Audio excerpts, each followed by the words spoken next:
мүмкін. Мен есімім Бадиш Варалым. Мен Ақтау қаласының нөмір 10 лицей мектебінің 10 сынып оқушымын. Және де бүгінгі жобада мен сіздерді біздің мектептегі Әшімбай Тұтқабайұлы Әшімбаевтың құрметіне ашылған музеймен таныстыратын боламын. 1921 жылы Жамбыл облысы Шу ауданы Жаңақоғам ауылында дүниеге келген қоғам және мемлекет қайраткері. Қазақстан Компартиясының Маңғыстаудағы бірінші хатшысы және де Маңғыстау облысында еңбегі сіңген ұлы тұлға. Ендеше Әшімбаев ағамыздың білім ауылына келетін болсақ, алғаш рет 1940 жылы Күшбек индустриалды техникумында сауатын ашқан болатын.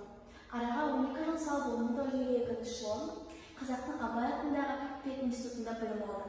Сонымен қатар 1966 жылы ол бүкіл одақтық инженерлік құрылыс институтында білім алды. Сонымен қатар 1946 жылдар аралығында Ұлы Отан соғысына қатысып, Кеңес армиясының қатарына қосылды және де соғыста ерлік көрсеткен болады.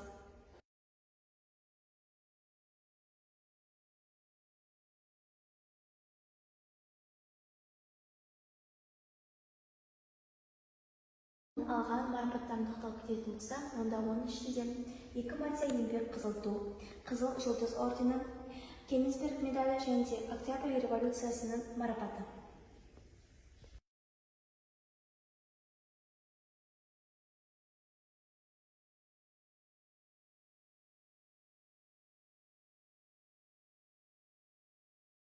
Мың 1964 жылдар аралығында секілі Қазақ Компартиясының бірінші хатшы болды.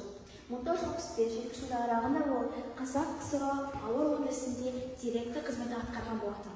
Оның өміріндегі ең жауапкершілікті уақыт 1971-73 жылдар аралығында басталады. Себебі сол уақытта ол Шығыс Қазақстанның облысының екінші хатшысы болып сайланды.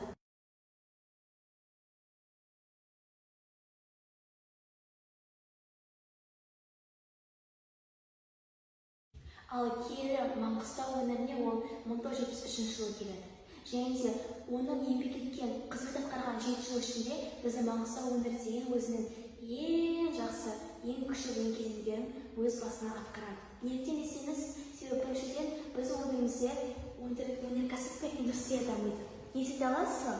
7 жылдың ішінде біздің республиканың мұнайының 81% Маңғыстаудан, газдың 90% Маңғыстау өңірінен шыққан болады.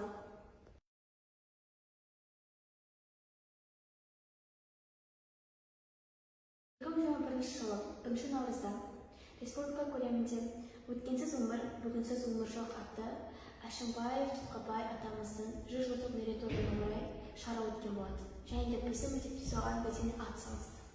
Неге десеңіз, себебі 1 наурызда біздің мектебімізге Тұтқабай ағамыздың ұрпағы ұлы Бақтияр мен қызы келіп кеткен болады.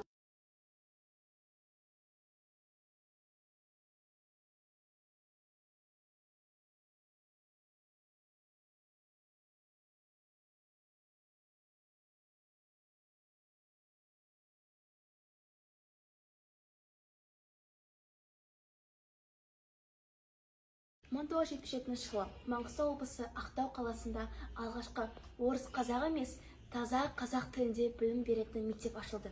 Және де ол мектеп біздің 9-шы шағын ауданда орналасқан 11-ші лицей.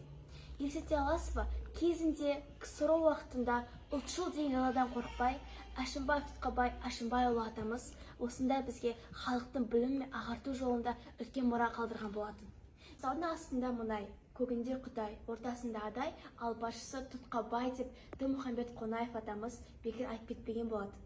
Әшімбаев Тұтқабай Әшімбайұлы атамыздың бүкіл басшылығын біз осы сөздерден ақ аңғара аламыз.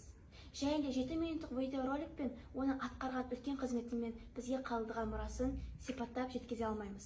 Осымен менің кішігірім бейнеролигім аяқталды. Назарларыңызға үлкен рахмет.